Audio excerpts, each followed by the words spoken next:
While many people think of the Samsung Galaxy Gear as an Android accessory, it's really an Android device.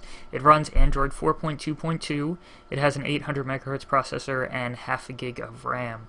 If you go over to the settings and scroll all the way down and click on Gear Info, you'll see a button that says USB Debug. And this will let you hook it up to a computer with USB and push normal Android apps over to it.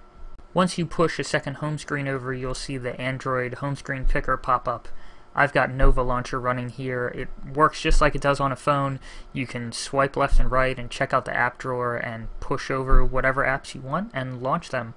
Widgets don't work, it just completely crashes. And for some reason, you can't have a wallpaper. The biggest problem with the Gear is that it doesn't have internet access on its own. It normally talks to your phone, and your phone talks to the internet, but on its own the Gear can't do anything online. So this kind of limits how much fun we can have. Here's Dolphin Browser, which will turn on, but with no internet all you're going to get are error pages.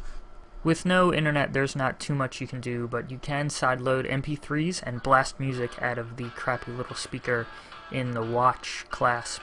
This is Apollo from CyanogenMod. You can scroll around and play music and change tracks. It works perfectly.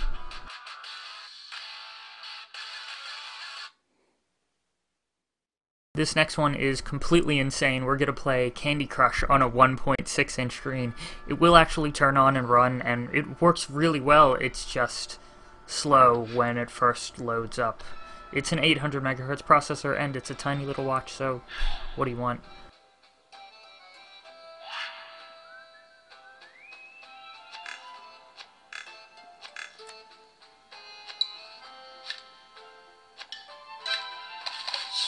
Okay, enough of that. Next up, we're going to open up MX Player and watch a little TV show. Spoiler alert, this is the last episode of Breaking Bad, so if you haven't seen it, look away. And you're talking about your stock prices without a worry in the world. So that's it. The Galaxy Gear is a real Android device. It runs Android surprisingly well, actually. It can even play video.